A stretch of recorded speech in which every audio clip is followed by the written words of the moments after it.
नमस्कार साथीहरु, हजुरहरुलाई फेरि पनि स्वागत रहेछ गोर्खा नेपाल युट्युब च्यानलमा। साथीहरु, आज हामीहरु जान्ने छौं सेकेन्ड लेफ्टेनेन्ट अर्थात अधिकृत कैडेटको सिलेबस के कस्ता रहेछ। यदि हजुर पनि सेकेन्ड लेफ्टेनेन्ट बन्न सोच बनाउनु भएछ तब चाहिँ हजुरलाई सेकेन्ड लेफ्टेनेन्टको सिलेबस बारे सम्पूर्ण जानकारी हुन चाहिँ अति नै आवश्यक रहेछ। र एउटा इम्पोर्टेन्ट कुरा, यदि हजुर सेकेन्ड लेफ्टेनेन्टको तयारी गरिराख्नु भइरहेछ र हजुर यसको सिलेबस अनुसार पढ्नु भएन भने हजुर 100% स्योर बस्नु कि हजुरको नाम लोक सेवामा कहिले पनि आउने छैन। र यो चाहिँ सेकेन्ड लेफ्टेनेन्टमा मात्र नभई हजुर जुनसुकै सरकारी जागिरको तयारी गर्नु, यदि हजुर सिलेबस अनुसार पढ्नु भएन भने हजुरको नाम लोक सेवामा कहिले पनि आउने छैन। त्यही भएर यदि हजुर यो वर्ष भित्र नै सेकेन्ड लेफ्टेनेन्ट बन्न सोच बनाउनु भएछ भने यो पूरा सिलेबसलाई पूरा ध्यान हेर्नु होला। यदि हजुर सेकेन्ड लेफ्टेनेन्टको सिलेबस अनुसार पढ्नु भयो भने हजुरको नाम यो वर्ष भित्र नै आउनेछ, किनभने यसको सिलेबस चाहिँ अति गाह्रो रहेछ। यदि हजुरले ध्यानले पढिदिनु भयो भने यो सिलेबस चाहिँ 3 देखि 4 महिनासम्म सिधिहाल्छ। त ल साथीहरु, अब यहाँ हेर्नु के रहेछ। नेपाली सेना श्री भटना छनौट निर्देशनालय कार्यरत विभाग अधिकृत कैडेट खुल्ला तथा समावेश पदको लिखित परीक्षा योजना भन्नाले यो तल उल्लेखित कार्यतालिका अनुसार नै हजुरको परीक्षा चाहिँ हुने गर्छ। ल त्यसैगरी अब यहाँ हेर्नु के रहेछ। विषय भन्नाले हजुरको कुन सब्जेक्टको एक्जाम चाहिँ हुने गर्छ। त्यसैगरी पूर्णांक भन्नाले फुल मार्क चाहिँ कति हुन्छ। त्यसपछि अब यहाँ हेर्नु कि उत्तीर्ण भन्नाले हजुरको पास मार्क कति हुन्छ। त्यसपछि अब यहाँ हेर्नु कि परीक्षा प्रणाली भन्नाले हजुरको परीक्षामा चाहिँ कस्ता खाली प्रश्नहरु सोध्ने गर्छ, लेख्नु वाला या टिक मार्नु वाला। त्यसपछि अब यहाँ हेर्नु कि प्रश्न संख्या इन्टु अंक भन्नाले कतिवटा प्रश्न चाहिँ कति मार्कमा सोध्ने गर्छ। त्यसपछि अब यहाँ हेर्नु कि समय भन्नाले हजुरको एक्जाम चाहिँ कति घण्टाको हुनेछ। त्यसैगरी अब यहाँ 1 नम्बरमा हेर्नु के रहेछ। अंग्रेजी अर्थात इंग्लिशको चाहिँ फुल मार्क सही हुन्छ। पास गर्नका लागि चाहिँ हजुरलाई 40 उठाउनु पर्छ। र यसको परीक्षा प्रणाली चाहिँ विषयगत र वस्तुगत भन्नाले योमा चाहिँ हजुरलाई लेख्न खाली प्रश्न पनि सोध्ने गर्छ र टिक्क मार्न खाली प्रश्नहरु पनि सोध्ने गर्छ। त्यसपछि अब यहाँ हेर्नु कि प्रश्न संख्या इन्टु अंक भन्नाले हजुरलाई वस्तुगत प्रश्नमा भन्नाले लेख्ने खाली प्रश्नमा कतिवटा प्रश्न चाहिँ कति मार्कको सोध्ने गर्छ। त्यसपछि अब यहाँ हेर्नु कि 3 वटा प्रश्न इन्टु 10 अंक इक्वल टु 30 भन्नाले योमा चाहिँ 3 वटा प्रश्न सोध्ने गर्छ 10-10 मार्कको र यसको जम्मा मार्क चाहिँ 30 हुन्छ। त्यसपछि अब यहाँ हेर्नु कि 7 वटा प्रश्न इन्टु 5 र टोटल अंक चाहिँ 35 भन्नाले योमा चाहिँ 7 वटा प्रश्न 5-5 अंकको सोध्ने गर्छ र जम्मा अंक चाहिँ 35 हुन्छ। त्यसपछि अब यहाँ हेर्नु कि 1 प्रश्न इन्टु 15 इक्वल टु 15 भन्नाले एउटा प्रश्न चाहिँ 15 मार्कमा पनि सोध्ने गर्छ। त्यसपछि अब यहाँ हेर्नु कि एमसीक्यू अर्थात टिक मार्ने प्रश्न योमा चाहिँ 20 वटा प्रश्न 1-1 मार्कको सोध्ने गर्छ र जम्मा अंक चाहिँ 20 हुन्छ। र यो दुवै मिलाएर हजुरलाई चाहिँ इंग्लिशमा 100 मार्कको प्रश्नहरु सोध्ने गर्छ। विषयगत प्रश्न 80 मार्कको र वस्तुगत प्रश्न चाहिँ 20 मार्कको। यो दुवै मिलाएर हजुरलाई चाहिँ 100 मार्कको प्रश्न इंग्लिशमा सोध्ने गर्छ। ल अब यहाँ हेर्नु कि समय कति हुन्छ इंग्लिश पेपरको 2 घण्टा 15 मिनेट विषयगतका लागि र 15 मिनेट वस्तुगतका लागि। यो दुवै मिलाएर हजुरलाई चाहिँ इंग्लिश पेपरका लागि 2.5 घण्टा समय भेटाउनेछ।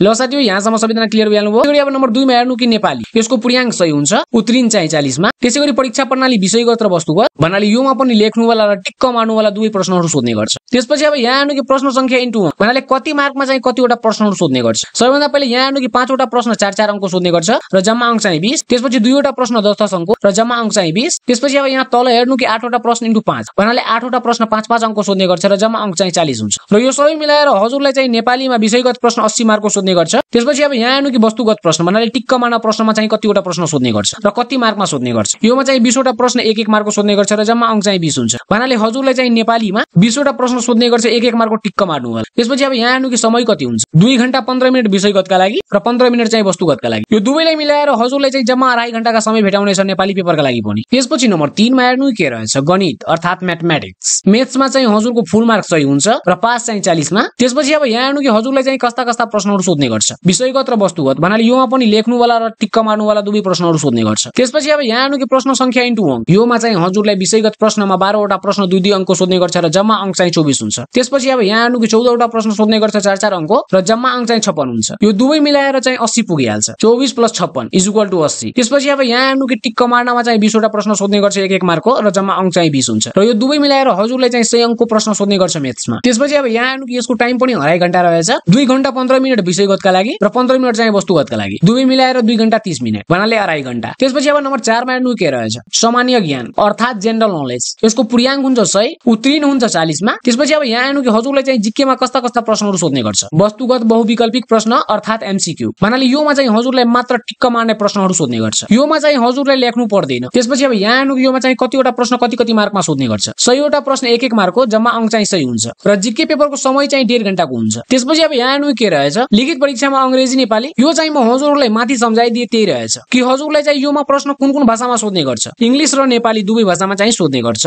त्यसपछि अब यहाँ हेर्नु लिखित परीक्षाको माध्यम भाषा नेपाली वा अंग्रेजी अथवा नेपाली अंग्रेजी दुवै हुन सक्नेछ।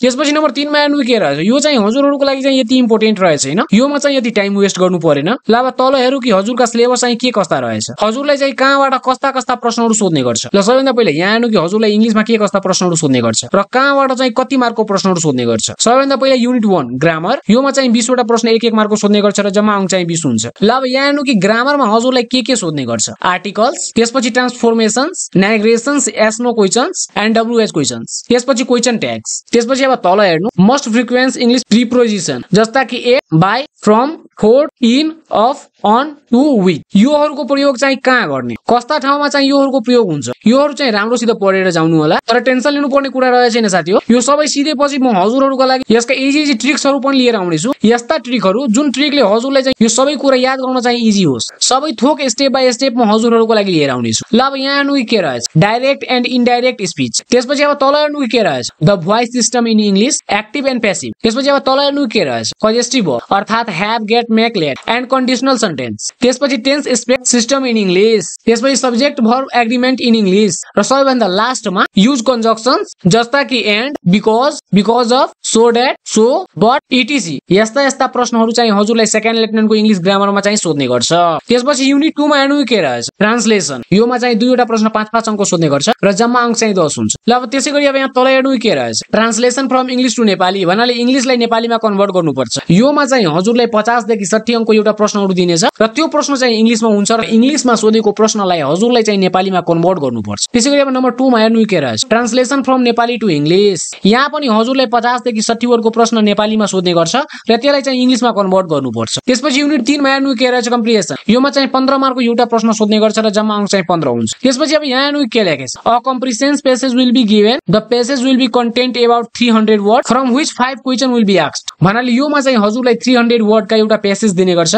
र त्योबाट चाहिँ छानेर हजुरलाई 5 वटा प्रश्नको उत्तर दिनुपर्छ ल अब यहाँ हेर्नु योमा चाहिँ कस्ता खाली प्रश्नहरु सोध्ने गर्छ सबैभन्दा पहिला क्वेशन एन्सर्स भन्नाले योमा चाहिँ हजुरलाई क्वेशन एन्सर पनि सोध्ने गर्छ त्यसपछि फिल इन द ब्ल्याङ्क्स भन्नाले यो प्याराग्राफबाट पढेर हजुरलाई चाहिँ यसको fill in the blanks fill up गर्नुपर्छ त्यसपछि मेच द फ्लोइङ भन्नाले योमा चाहिँ जोडा मिलाउने प्रश्न पनि सोध्ने गर्छ ल साथीहरु यहाँसम्म सबैजना राम्रोसँग क्लियर भ्याउनुभयो यदि हजुरलाई कुनै पनि कन्फ्युजन रहेछ भने मलाई कमेन्टमा सोध्नु होला त्यसपछि नम्बर 4 मा हेर्नु योमा चाहिँ 15 + 10 = 25 भन्नाले योमा चाहिँ दुईवटा प्रश्न सोध्ने गर्छ एउटा प्रश्न चाहिँ 15 अंकको र एउटा प्रश्न चाहिँ 10 अंक र यसको जम्मा अंक चाहिँ 25 हुन्छ सबैभन्दा पहिला 15 मार्कमा एउटा एस्से र 10 मार्कमा चाहिँ पर्सनल लेटर रिटन र योहरुलाई चाहिँ हजुर राम्रोसित बनाएर आउनु होला किनभने यो प्रश्नहरु नै हजुरलाई इंग्लिशमा मार्क उठाउने चाहिँ सहयोग पुगाउँछ किनभने योमा चाहिँ हजुरलाई आफ्नो मनले लेख्नु पर्छ र हजुरलाई चाहिँ योहरु लेख्न आउँदैन भने टेन्सन लिनु पर्दैन म स्टेप बाइ स्टेप हजुरहरुको लागि सबै थोक लिएर आउने छु त्यसपछि नम्बर 5 मा हेर्नु के रहेछ कंग्रेचुलेसन भन्नाले हजुरलाई चाहिँ सामान्य पत्र चाहिँ लेख्न आउनु पर्यो यो चाहिँ हजुरलाई 100 देखि 150 वर्डमा सोध्ने गर्छ भन्नाले हजुरलाई चाहिँ यसको बारे 100 देखि 150 वर्ड लेख्नु पर्छ र यसको मार्क चाहिँ 10 रहेछ भन्नाले यो लेखेपछि हजुरलाई चाहिँ 10 मार्क भेटाउने छ त्यसपछि नम्बर 6 मा हेर्नु के रहेछ use of words and synonym and antonym त्यसैगरी नम्बर 1 मा हेर्नु के रहेछ युज अफ वर्ड यो चाहिँ 10 वटा प्रश्न एक एक मार्कको सोध्ने गर्छ र जम्मा अंक यसको चाहिँ 10 हुन्छ त्यसपछि नम्बर 2 मा हेर्नु के रहेछ साइनोनिम एन्ड एन्थोनिम यो चाहिँ 5 वटा प्रश्न 2 मार्कमा सोध्ने गर्छ र जम्मा अंक चाहिँ यसको 10 हुन्छ त ल साथीहरु यो नि थियो इंग्लिशको सिलेबस भन्नाले हजुरलाई चाहिँ इंग्लिशमा के सोध्ने गर्छ र कहाँबाट कति मार्कको सोध्ने गर्छ सम्पूर्ण कुराको जानकारी र यो अनुसार नै हजुरलाई चाहिँ एक्जाममा प्रश्नहरु सोध्ने गर्छ त्यही भएर हजुर चाहिँ एक्जामका लागि तयारी गरिराख्नु भइरहेछ भने हजुर चाहिँ यसको अनुसार नै पढ्नु होला यदि हजुर यसको अनुसार पढ्नु भयो भने हजुरको नाम एकै पटकमा आउनेछ ल अब हामीहरु हेर्ने छौं कि सेकेन्ड लेफ्टिनेन्टको नेपालीको सिलेबस चाहिँ के कस्ता रहेछ भन्नाले नेपालीमा चाहिँ सेकेन्ड लेफ्टिनेन्टलाई कहाँबाट कुन र कति मार्कको प्रश्नहरु सोध्ने गर्छ अब हामीहरु चाहिँ त्यो हेर्ने छौं तर त्यो भन्दा पहिला यदि हजुरलाई भिडियो इन्फर्मेटिभ लागिरहेछ भने भिडियोले एउटा लाइक गरिदिनु होला र यस्ता नै इन्फर्मेटिभ भिडियो सबैभन्दा अगाडि हेर्नका लागि च्यानललाई सब्स्क्राइब गरी अल नोटिफिकेसन बटन अन गरिहाल्नु होला र म आफ्ना पुराना सब्स्क्राइबरहरुलाई दिलले धन्यवाद गर्न चाहन्छु कि साथीहरु हजुरहरु चाहिँ मलाई यस्तै नै सपोर्ट गर्दै बस्नु म हजुरहरुको लागि यस्ता नै लोकसेवाका न्यू अपडेटका साथ लोकसेवाको जति पनि निकाय र सबै निकायको मोडल क्वेशनहरु सबैभन्दा अगाडि लिएर आउने ल अब यहाँ हेर्नु कि अधिकृत कैड पदको खुल्ला प्रतियोगितात्मक परीक्षाको नेपाली विषयको पाठ्यक्रम यसको समय चाहिँ 2 घण्टा 30 मिनेट पूर्णांक चाहिँ 100 मा उत्तीर्ण चाहिँ 40 मा ल अब यहाँ हेर्नु कि 1 नम्बरमा के रहेछ व्याकरण नम्बर 1.1 मा नेपाली वर्ण पहिचान र अक्षर संरचना एवं अक्षर संख्या यहाँबाट चाहिँ हजुरलाई 5 अंकको प्रश्न सोध्ने गर्छ त्यसपछि 1.2 मा हेर्नु के रहेछ वर्ण विन्यास यहाँ पनि हजुरलाई चाहिँ 5 अंकको प्रश्न सोध्ने गर्छ त्यसपछि अब यहाँ हेर्नु कि शब्द भण्डार भन्नाले पर्यायवाची विपरीतार्थी श्रुति सम्बिनार्थी अनेकार्थी र समूहवाची यहाँबाट पनि हजुरलाई चाहिँ 5 अंकको प्रश्न सोध्ने गर्छ त्यसपछि अब यहाँ नम्बर 1.4 मा हेर्नु के रहेछ शब्द भण्डार भन्नाले नाम सर्वनाम विशेषण क्रिया योगी नाम योगी संयोजक निपात र विस्मयादि बोध यहाँबाट पनि हजुरलाई चाहिँ 5 अंकको प्रश्न सोध्ने गर्छ त्यसपछि अब नम्बर 1.5 मा हेर्नु के रहेछ शब्द निर्माण भन्नाले उपसर्ग प्रत्यय समास र द्वितीय। यहाँबाट पनि हजुरलाई चाहिँ 5 अङ्कको प्रश्न सोध्ने गर्छ। त्यसपछि अब नम्बर 1.6 मा हेर्नु के रहेछ, व्याख्याका प्रकार तथा व्याख्या संश्लेषण र व्याख्या विश्लेषण। यहाँबाट पनि हजुरलाई चाहिँ 5 अङ्कको प्रश्न सोध्ने गर्छ। त्यसपछि नम्बर 1.7 मा हेर्नु के रहेछ, व्याख्यान्तरण भन्नाले लिङ्ग, वचन, पुरुष, आदर, वेचिया र करण अकरण। यहाँबाट पनि हजुरलाई चाहिँ 5 अङ्कको प्रश्न सोध्ने गर्छ। त्यसपछि नम्बर 1.8 मा हेर्नु के रहेछ, काल, पक्ष र भाव। यहाँबाट पनि हजुरलाई चाहिँ 5 अङ्कको प्रश्न सोध्ने गर्छ।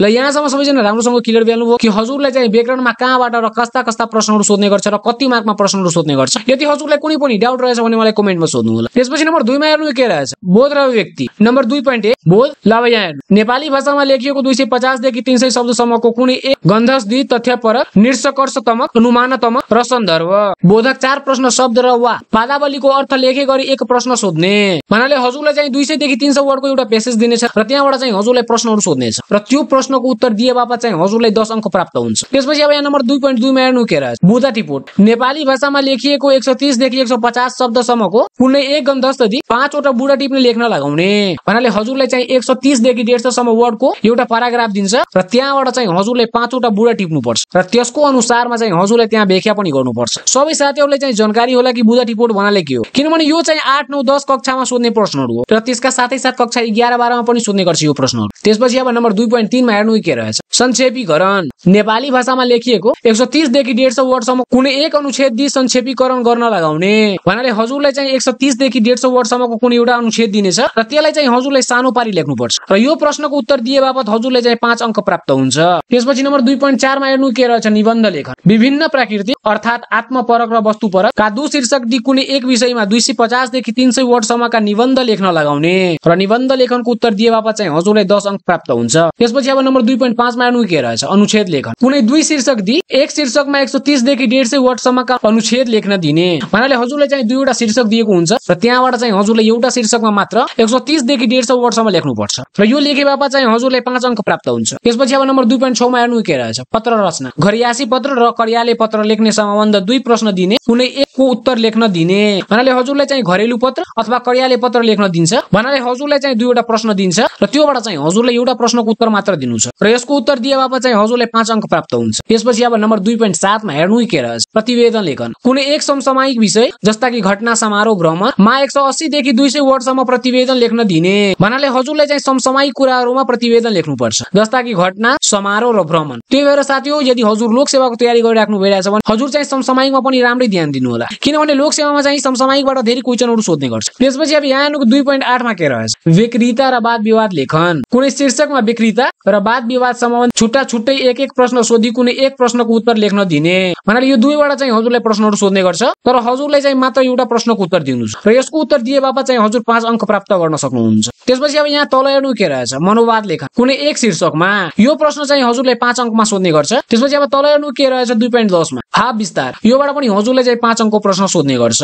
भन्नाले नेपाली विषयमा हजुरलाई यहाँबाट नि प्रश्न सोध्ने गर्छ र यो प्रश्नहरू नै सोध्ने गर्छ। त्यही भएर हजुर चाहिँ सेकेन्ड लेफ्टिनेन्टको लिखित परीक्षाका लागि यहीँबाट तयारी गर्नु। यदि हजुरले यो सबैले राम्रोसित सम्झी बुझी पढ्नुभयो भने हजुरको नाम यो पटक नि आउनेछ र हजुरले हेर्नुभयो कि यो चाहिँ यति गाह्रो रहेछैन। यदि हजुरले राम्रोसित पढ्नुभयो भने हजुरको परीक्षाको तयारी चाहिँ 3 देखि 4 महिनामा नै भइहाल्छ, किनभने सेकेन्ड लेफ्टिनेन्टको सिलेबस चाहिँ यति गाह्रो रहेछैन र यसको सेवा सुविधा चाहिँ एकदमै हाई रहेछ। यदि हजुरले एक पटक राम्रोसित मेहनत गरिदिनु भयो भने यो मेहनत चाहिँ हजुरलाई वर्षौं काम दिनेछ र समाजमा हजुरको रिस्पेक्ट चाहिँ एकदमै हाई भइहाल्छ। तर समाजमा आफ्ना भ्यालुलाई परिवर्तन गर्नका लागि हजुर चाहिँ मात्र सपना हेरी बस्नुभयो भने हजुरको सपना चाहिँ कहिले पनि पूरा हुने छैन। यसको लागि चाहिँ हजुरलाई अहिलेदेखि नै पढ्नुपर्छ। यदि हजुरले अहिलेदेखि नै मेहनत गर्नुभयो भने हजुरको नाम आउँछ नि आउँछ, तर मेहनत गर्नु भएन भने हजुर जतिसुकै ट्राई गर्नु हजुरको नाम कहिले पनि आउनु होला छैन। त्यही भएर साथीहो, हजुरहरू चाहिँ टाइम वेस्ट नगर्नु, किनभने यो टाइम चाहिँ हजुरहरूको लागि एकदमै इम्पोर्टेन्ट रहेछ। हजुर चाहिँ अहिले एक एक मिनट एक एक सेकेन्डको भ्यालु दिनु। यदि हजुरले अहिले टाइमको भ्यालु दिनुभयो भने पछि गएर टाइम चाहिँ फेरि हजुरलाई भ्यालु दिनेछ। यदि हजुरले अहिले नै टाइमलाई भ्यालु दिनु भएन भने फेरि पछाडि गएर टाइम पनि हजुरलाई चाहिँ भ्यालु दिने छैन। त ल साथीहो, अब यहाँ हेर्नु के रहेछ, अधिकृत कैडेट पदको खुल्ला प्रतियोगितात्मक परीक्षाको गणित विषयको पाठ्यक्रम। भन्नाले हजुरलाई चाहिँ सेकेन्ड लेफ्टिनेन्टको म्याथ्सको परीक्षामा कहाँबाट चाहिँ प्रश्नहरू सोध्ने गर्छ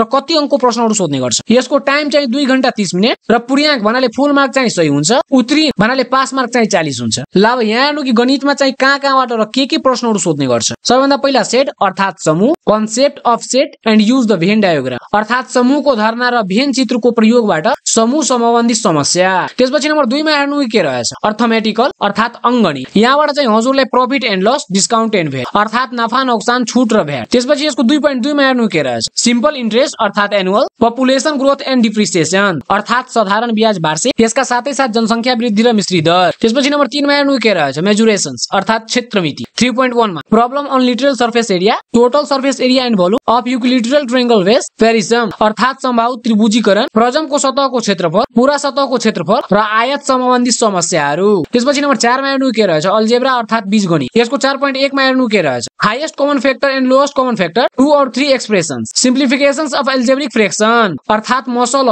बीजीय विभिन्नको सरलीकरण। त्यसपछि 4.2 मा हेर्नु के रहेछ index and equations involving index अर्थात घातांक र घातांक सम्बन्धी समीकरण। त्यसपछि नम्बर 4.3 मा हेर्नु के रहेछ variable problems on simultaneous equation and quadratic equation अर्थात योग्य पतक रेखीय समीकरण र वर्ग समीकरण सम्बन्धी समस्या। त्यसपछि 4.4 मा हेर्नु के रहेछ सर्ट्स एन्ड रेडिकल इक्वेशन्स अर्थात सडक र साधारण मूलक समीकरण। त्यसपछि जियोमेट्री अर्थात ज्यामिति। यसको 5.1 मा हेर्नु के रहेछ proof of theorems related to area of triangle and parallelogram अर्थात त्रिभुज र समानान्तर चतुर्भुजको क्षेत्रफल सम्बन्धी साध्यहरूको प्रमाण। त्यसपछि 5.2 मा हेर्नु के रहेछ सर्कल अर्थात problem related to the relations of centre and inscribed angle and slightly quadrilateral अर्थात वृत्तका केन्द्रीय कोण, परिधि कोणका सम्बन्धहरू र चक्रीय चतुर्भुज सम्बन्धी समस्याहरू। त्यसपछि 5.3 मा हेर्नु के रहेछ problem of tangent the relations of radius and tangent only. त्यसपछि 5.4 मा हेर्नु के रहेछ प्रयोगद्वारा सिद्ध वृत्तको केन्द्रीय कोण, परिधिको कोण र चक्रीय चतुर्भुजको वृत्त कोण। त्यसपछि 5.5 मा हेर्नु के रहेछ considerations of triangle and quadrilateral with equal area अर्थात बराबर क्षेत्रफल हुने त्रिभुज र चतुर्भुजको रचना। त्यसपछि नम्बर 6 मा हेर्नु के रहेछ ट्रिग्नोमेट्री अर्थात त्रिकोणमिति। योमा चाहिँ 6.1 मा area of triangle by using sines law अर्थात साइन लो को प्रयोगबाट त्रिभुजको क्षेत्रफल। त्यसपछि 6.2 मा हेर्नु के रहेछ concept of height and distance and problem solving by using the height and distance अर्थात उचाइ तथा दूरीको धारणा र यससँग सम्बन्धित समस्याको संविधान। त्यसपछि नम्बर 7 मा हेर्नु के रहेछ स्ट्याटिस्टिक्स अर्थात तथ्याङ्क शास्त्र। यसको 7.1 मा मीन मेडियन मोड अर्थात वर्गीकृत तथ्याङ्कबाट मध्यका र चतुर्थांशको गणना।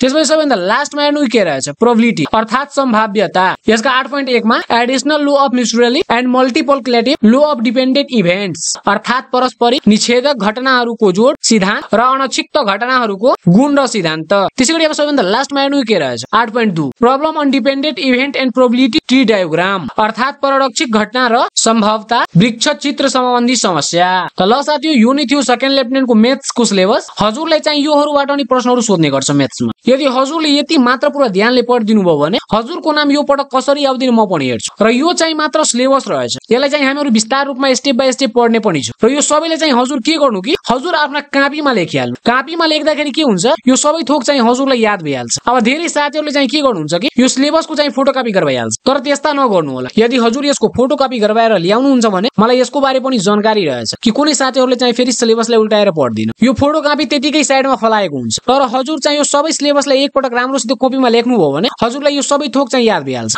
तब चाहिँ हजुर यसको अनुसार नै पढ्नुहुन्छ। अब धेरै साथीहरुले चाहिँ के गर्नुहुन्छ कि सिलेबस चाहिँ केही हुन्छ तर पढाइ चाहिँ केही गर्छ। त्यही भएर चाहिँ उहाँहरुको नाम आउँदैन। हजुरहरु चाहिँ यस्ता नगर्नु होला। जे सिलेबसमा लेखेछ त्यही पढ्नु होला। यदि हजुरले यो अनुसार पढ्नु भयो भने हजुरको नाम यो वर्ष भित्र नै आउनेछ। ल अब बाँकी रहेछ भूगोल अर्थात जीके को सिलेबस। कि जीके मा कहाँबाट के र कति मार्कको प्रश्नहरु सोध्ने गर्छ। सबै कुराको जानकारी चाहिँ आजको यो भिडियोमा दिनेछु। म हजुरलाई भिडियोको स्टार्टिङमा नि भन्थे कि आजको भिडियोमा म चाहिँ हजुरलाई फुल डिटेल दिनेछु। त ल साथीहरु अब अगाडि बढौ। तर अगाडि बढ्नु भन्दा पहिला यदि हजुर अहिलेसम्म पनि भिडियोलाई लाइक गर्नु भएको छैन भने भिडियोलाई एउटा लाइक गरिदिनु होला। र यस्ता नै लोकसेवाका न्यू अपडेट सबैभन्दा अगाडि हेर्नको लागि च्यानललाई सब्स्क्राइब गरिहाल्नु होला। ल अब यहाँ हेर्नु के रहेछ अधिकृत कैडेट पदको खुल्ला प्रतियोगितात्मक परीक्षाको सामान्य ज्ञान विषयको पाठ्यक्रम। यो चाहिँ अधिकृत कैडेटको सामान्य ज्ञान विषय अर्थात जीके विषयको पाठ्यक्रम रहेछ। र यसको अनुसार नै हजुरलाई चाहिँ एक्जाममा क्वेशन सोध्ने गर्छ। र यसको समय चाहिँ 1 घण्टा 30 मिनेट, पूर्णांक चाहिँ 100 मा, उत्तीर्ण 40 मा। र यसको परीक्षा प्रणाली हजुरलाई वस्तुगत बहुविकल्पिक प्रश्नहरु सोध्ने गर्छ। भन्नाले हजुरलाई सामान्य ज्ञानमा टिक्क मार्ने प्रश्न चाहिँ मात्र सोध्ने गर्छ। ल साथीहरु यहाँसम्म सबैजना राम्रोसँग क्लियर भइहाल्नु भयो। ल अगाडि हेर्नु कि सामान्य ज्ञानमा कहाँबाट र के प्रश्नहरु सोध्ने गर्छ। नम्बर 1 नेपालको भूगोल। यहाँबाट चाहिँ हजुरलाई 20 अंकको प्रश्नहरु सोध्ने गर्छ। ल अब यहाँ हेर्नु कि हजुरलाई चाहिँ के सोध्ने गर्छ। नम्बर 1.1 मा भूगोल सम्बन्धी अवस्थित क्षेत्रफल, सीमाना र सबैभन्दा अग्लो र होचो भाग। त्यसपछि 1.2 मा भौगोलिक आधारमा नेपालको विभाजन, त्यसपछि 1.3 मा राजनीतिक विभाजन, संघ प्रदेश स्थानीयता, त्यसपछि 1.4 मा प्रदेशको नाम र राजधानी, त्यसपछि 1.5 मा जिल्ला र सदरमुकामको नाम, त्यसपछि 1.6 मा प्रमुख लोकमार्ग, प्रमुख सडक सञ्चालन र पाँचौं मार्ग, त्यसपछि 1.7 मा प्रमुख नदी, हिम नदी र ताल तलैया, त्यसपछि 1.8 मा हेर्नु के रहेछ राष्ट्रिय निकुञ्ज, वन जन्तु आरक्षण, संरक्षण क्षेत्र सम्बन्धी जानकारी, नाम, क्षेत्रफल, स्थापना, फेलावाट र जिल्ला। त्यसपछि नम्बर 2 मा हेर्नु के रहेछ विश्वको भूगोल। यो चाहिँ हजुरलाई 5 अंकमा सोध्ने गर्छ। सबैभन्दा पहिला यहाँ हेर्नु 2.1 मा के रहेछ विश्व सम्बन्धी जानकारी, महादेशहरूको नाम, देशको नाम तथा राजधानी, मुख्य विमानस्थल, राजमार्ग, जलमार्ग, महासागर, अन्तर्राष्ट्रिय सीमा, रेलमार्ग, विश्वका प्रमुख नदी नाला र ताल तलैया। त्यसपछि 2.2 मा हेर्नु के रहेछ अक्षांश र देशान्तर, अन्तर्राष्ट्रिय तिथि रेखा, समय र दूरी। त्यसपछि नम्बर 3 मा हेर्नु के रहेछ इतिहास र संस्कृति। यहाँबाट चाहिँ हजुरलाई 10 अंकको प्रश्नहरू सोध्ने गर्छ। सबैभन्दा पहिले यहाँ हेर्नु 3.1 मा के रहेछ नेपालमा प्रचलित प्रमुख धर्महरू। त्यसपछि नम्बर 3.2 मा हेर्नु के रहेछ नेपालको सांस्कृतिक र परम्परा। त्यसपछि नम्बर 3.3 नेपालका विविध जाति, भाषा, भाषी, साहित्य र कला। त्यसपछि नम्बर 3.4 मा नेपालका प्रमुख धार्मिक स्थलहरू। त्यसपछि नम्बर 3.5 मा नेपालका राष्ट्रिय विभूतिहरू। त्यसपछि नम्बर 3.6 मा विश्वका प्रमुख राजनीतिक क्रान्तिहरू जस्ता कि औद्योगिक क्रान्ति, फ्रान्सको राज्य क्रान्ति, अमेरिकी स्वतन्त्रता संग्राम, त्यसपछि रुसी अक्टोबर क्रान्ति, त्यसपछि भारत स्वतन्त्रता संग्राम सम्बन्धी सामान्य जानकारी। अब यहाँ हेर्नु 3.7 मा के रहेछ प्रथम विश्वयुद्ध, द्वितीय विश्वयुद्ध र शीत युद्ध सम्बन्धी महत्त्वपूर्ण पक्ष तथा मिति। अब यहाँ हेर्नु 3.8 मा के रहेछ युद्धको अन्तर्राष्ट्रिय नियमसँग सम्बन्धित सिन्धी र समक्षताहरू। त्यसपछि नम्बर 4 मा हेर्नु के रहेछ शासन पद्धति र शासन। योबाट चाहिँ हजुरले 3 अंकको प्रश्नहरू सोध्ने गर्छ। नेपालको संविधान 2072 सम्बन्धी। योमा चाहिँ हजुरले नेपालको संविधान 2072 को धारा 2066, राष्ट्रिय सुरक्षा परिषद र धारा 2067, नेपाली सेना सम्बन्धी भन्नाले 2072 संविधानबाट हजुर चाहिँ 2066 धारा पढिहाल्नु होला र धारा 2067 पनि पढिहाल्नु होला। यहाँबाट चाहिँ हजुरलाई प्रश्नहरू सोध्ने गर्छ। त्यसपछि अब यहाँ हेर्नु राज्यको संरचना र राज्य शक्तिको बाँडफाँड, त्यसपछि राष्ट्रिय सुरक्षा सम्बन्धी व्यवस्था। त्यसपछि अब यहाँ हेर्नु 4.2 मा के रहेछ मौलिक हक र मानव अधिकार। त्यसपछि अब यहाँ हेर्नु 4.3 मा के रहेछ संयुक्त राज्य अमेरिकाका संयुक्त अधिराज, भारत र चीनको राजनीतिक पद्धति र शासन व्यवस्था सम्बन्धी सामान्य जानकारी। त्यसपछि अब यहाँ हेर्नु 4.4 मा के रहेछ समावेशीकरण सम्बन्धी सामान्य जानकारी। त्यसैगरी अब नम्बर 5 मा हेर्नु के रहेछ आर्थिक व्यवस्था। यहाँबाट चाहिँ हजुरलाई 4 मार्कको प्रश्नहरू सोध्ने गर्छ। अब यहाँ हेर्नु कहाँबाट चाहिँ हजुरलाई यो प्रश्नहरू सोध्ने गर्छ। अब यहाँ हेर्नु नम्बर 5.1 मा के रहेछ नेपालका प्राकृतिक सम्पदाहरू जस्ता कि जल सम्पदा, वन सम्पदा र खनिज सम्पदा। त्यसपछि 5.2 मा हेर्नु के रहेछ नेपालको कृषि, जलस्रोत, यातायात, पर्यटन, ऊर्जा र स्वास्थ्य। त्यसपछि अब तल हेर्नु 5.3 मा के रहेछ नेपालका प्रमुख राष्ट्रिय आयोजनाहरू र राष्ट्रिय गौरवका आयोजनाहरू। त्यसपछि अब यहाँ हेर्नु 5.4 मा के रहेछ नेपालको राष्ट्रिय अर्थव्यवस्था, रेमिटेन्स, विदेशिक रोजगारी, नेपाल सरकारको राजस्व स्रोत, नेपालको बजेट तथा आयात न्यायात सम्बन्धी सामान्य जानकारी। त्यसैगरी नम्बर 5.5 मा हेर्नु के रहेछ विश्वका मुद्राहरू। त्यसैगरी नम्बर 6 मा हेर्नु के रहेछ नेपाली सेना सम्बन्धी र यहाँबाट चाहिँ हजुरलाई सबैभन्दा बढी मार्कको प्रश्नहरू सोध्ने गर्छ। त्यही भएर हजुर चाहिँ यहाँ अलिकति राम्रोसित ध्यान दिनु होला। 6.1 मा नेपालको एकीकरण सम्बन्धी जानकारी, नुवाकोट, प्रीतिपुर, काठमाडौँ, सिन्धुलीगढी, कंगाडा, मलाउ र कालापानी युद्ध। त्यसैगरी 6.2 मा हेर्नु के रहेछ नेपाल अंग्रेज युद्ध, नेपाल भोट युद्ध सम्बन्धी जानकारी। त्यसपछि 6.3 मा हेर्नु के रहेछ नेपाली सेनाको शान्ति सेनामा सहभागिता, भाग लिएका मिसन र मुलुकहरू। त्यसपछि 6.4 मा हेर्नु के रहेछ नेपाली सेनाका विभिन्न दर्जाहरू र दर्जनी चिन्हहरू। र यो माथि चाहिँ म फुल डिटेलमा भिडियो बनाइदिएछु। यदि हजुरले हेर्नु भए छैन भने गएर हेरिहाल्नु होला। हजुरको लागि चाहिँ एउटा भिडियो नै काफी हुन्छ। त्यसैगरी अब यहाँ हेर्नु 6.5 मा के रहेछ सैनिक ऐन 2063 तथा सैनिक सेवा नियमावली 2069, सैनिक अदालत र विधा सम्बन्धी व्यवस्था। र यो विधामाथि म चाहिँ धेरै चाँडो नै भिडियो लिएर आउने वाला छु, जुन चाहिँ हजुरलाई पुरा युट्युबमा अहिलेसम्म नेपाली सेनाको विधामा एउटा पनि भिडियो भेटाउनु वाला छैन। त्यसैगरी 6.6 मा हेर्नु के रहेछ पृथ्वी नारायण शाह, अमर सिंह थापा, भक्ति थापा, बलभद्र कुबेर, बहादुर शाह, जंग बहादुर राणा, भीमसिंह थापा, कालू पाण्डे बारे जानकारी। त्यसपछि अब यहाँ हेर्नु 6.7 मा के रहेछ राष्ट्रिय सुरक्षा, राष्ट्रिय एकता, विकास निर्माण र विपद व्यवस्थापनमा नेपाली सेना। त्यसपछि अब नम्बर 7 मा हेर्नु के रहेछ विज्ञान र प्रविधि तथा वातावरण। यहाँबाट चाहिँ हजुरले 8 मार्कको प्रश्नहरू सोध्ने गर्छ। ल अब यहाँ हेर्नु के रहेछ 7.1 मा प्रमुख वैज्ञानिकहरूको आविष्कार र योगदान जस्ता कि Albert Einstein, sir Isaac Newton, Stephen, madam Marie Curie जस्ता विभिन्न प्रमुख वैज्ञानिकहरूको नाम र उहाँहरूले चाहिँ के आविष्कार गर्नुभएछ त्यसको बारे चाहिँ जानकारी प्राप्त गरिहाल्नु होला, किनभने त्योहरू चाहिँ हजुरको एक्जाममा सोध्ने गर्छ। त्यसैगरी अब यहाँ हेर्नु 7.2 मा के रहेछ आधुनिक सूचना तथा प्रविधिक उपकरण र आविष्कारहरू। जनावरहरू। त्यसै गरी 7.3 मा हेर्नु के रहेछ नेपालका संरक्षित जनावर र पन्छीहरू। त्यसपछि अब सबैभन्दा लास्टमा 7.4 मा हेर्नु के रहेछ विश्व सम्पदान सूचीमा सूचीकृत नेपालका सम्पदान निकुञ्जहरू। यहाँबाट चाहिँ हजुरहरूलाई विज्ञान र प्रविधि तथा वातावरणमा प्रश्नहरू सोध्ने गर्छ। त्यसपछि अब नम्बर 8 मा हेर्नु के रहेछ अन्तर्राष्ट्रिय सम्बन्धी। यहाँबाट चाहिँ हजुरलाई 10 अङ्कको प्रश्नहरू सोध्ने गर्छ। 8.1 मा संयुक्त राष्ट्र संघ अर्थात UN सम्बन्धी सामान्य जानकारी जस्ता कि स्थापना उद्देश्य र अङ्गहरू। त्यसै गरी अब नम्बर 8.2 मा हेर्नु के रहेछ दक्षिण एसियाली क्षेत्रीय सहयोग संगठन अर्थात सार्क सम्बन्धी जस्ता कि सार्कको स्थापना सदस्य राष्ट्रहरू राजधानी अङ्गहरू तथा प्रधान कार्यालय। त्यसै गरी अब 8.3 मा हेर्नु के रहेछ ओपेक अर्थात OPEC। त्यसै गरी अफ्रिकन युनियन अर्थात AU। त्यसै गरी ASEAN अर्थात ASEAN। त्यसपछि अब यहाँ हेर्नु युरोपियन युनियन अर्थात EU सम्बन्धी सामान्य जानकारी। त्यसै गरी 4.8 मा हेर्नु के रहेछ ध्रुवीय सम्बन्धी। ध्रुवीय सम्बन्धी भन्नाले सार्कको राष्ट्रहरू र बेलायत अमेरिका भारत र चीनसँग भारतको ध्रुवीय सम्बन्ध। ल अब सबैभन्दा लास्टमा नम्बर 9 मा हेर्नु के रहेछ समसामयिक घटना तथा नवीनतम गतिविधिहरू 1 वर्ष भित्रको मात्र र योबाट चाहिँ हजुरलाई 15 अङ्कको प्रश्नहरू सोध्ने गर्छ। र साथीहरु म हजुरको जानकारीको लागि बताइदिउ कि यहाँबाट 15 मार्कको प्रश्न मात्र नभई हजुरले चाहिँ यहाँबाट 20 देखि 25 मार्कको प्रश्नहरू सोध्ने गर्छ। त्यो भएर हजुरहरू चाहिँ समसामयिकमा अलिकति बढी ध्यान दिनु होला। ल त्यसैगरी अब यहाँ हेर्नु समसामयिकमा कहाँबाट चाहिँ प्रश्नहरू सोध्ने गर्छ 9.1 मा राष्ट्रिय समसामयिक गतिविधिहरू। अब ल तल हेर्नु कि राष्ट्रिय समसामयिक गतिविधिहरूमा चाहिँ के रहेछ राजनीतिक आर्थिक सामाजिक संस्कृति साहित्य मनोरञ्जनात्मक खेलकुद तथा साहसिक कार्यहरू सम्बन्धी र सबैभन्दा लास्टमा राष्ट्रिय पुरस्कारहरू सम्बन्धी। ल अब त्यसैगरी 9.2 मा हेर्नु के रहेछ अन्तर्राष्ट्रिय पुरस्कारहरू जस्ता कि नोबल मेगासेसे र ग्रेमी एवार्ड सम्बन्धी। त्यसैगरी अब सबैभन्दा लास्टमा हेर्नु के रहेछ 9.3 मा राष्ट्रिय तथा अन्तर्राष्ट्रिय व्यक्ति र व्यक्तित्व सम्बन्धी सामान्य जानकारी। त ल साथीहरु यो नि थियो नेपाल आर्मी सेकेन्ड लेफ्टिनेन्ट अर्थात अधिकृत कैडेटको एक्जामको सिलेबस बारे सम्पूर्ण जानकारी कि कुन एक्जाममा कहाँबाट के र कति मार्कको प्रश्नहरू सोध्ने गर्छ। त ल साथीहरु आजको लागि यतिकै। आशा गर्छु भिडियो हजुरलाई इन्फर्मेटिभ लाग्यो होला। भिडियो यदि इन्फर्मेटिभ लागेछ भने भिडियोलाई एउटा लाइक गरिदिनु होला र यस्ता इन्फर्मेटिभ भिडियो सबैभन्दा अगाडि हेर्नको लागि च्यानललाई सब्स्क्राइब गरी अल नोटिफिकेसन बटन अन गरिहाल्नु होला। अल नोटिफिकेसन बटन अन गरे पश्चात के हुन्छ भने मैले कुनै लोक सेवा सम्बन्धी नयाँ अपडेट हाल्छु त्यो चाहिँ हजुरको समक्ष सबैभन्दा अगाडि पुगिहाल्छ। र म आफ्ना पुराना सब्स्क्राइबरहरूलाई दिलले धन्यवाद गर्न चाहन्छु कि साथीहरु हजुरहरू चाहिँ मलाई यस्तै नै सपोर्ट गर्दै बस्नु। म हजुरहरूका लागि यस्ता नै लोक सेवाका न्यू अपडेटका साथै लोक सेवाको जति पनि निकाय रहेछ सबै निकायको मोडल क्वेशनहरू सबैभन्दा अगाडि लिएर आउनेछु। र यो भिडियोलाई आफ्नो यस्ता साथीहरुसँग शेयर गर्नु होला जुन साथीहरु चाहिँ सेकेन्ड लेफ्टिनेन्टको तयारी गरिराख्नु भइरहेछ अथवा जुन साथीहरु चाहिँ कक्षा 12 पास गरी नयाँ जागिरको तलासमा हुनुहुन्छ त्यस्ता साथीहरुसँग, किनभने उहाँहरुको लागि यो एउटा धेरै ठूलो अपर्च्युनिटी रहेछ। यदि उहाँहरुले 3 देखि 4 महिनासम्म मात्र मेहनत गर्नुभयो भने उहाँहरुको नाम अधिकृत कैडेटमा चाहिँ आइहाल्छ। र अधिकृत कैडेट अर्थात सेकेन्ड लेफ्टिनेन्टको सेवा सुविधा पनि एकदमै धेरै रहेछ। र कक्षा 12 पास गरी अधिकृत बन्न यो चाहिँ कुनै सानो कुरा रहेछ। अझै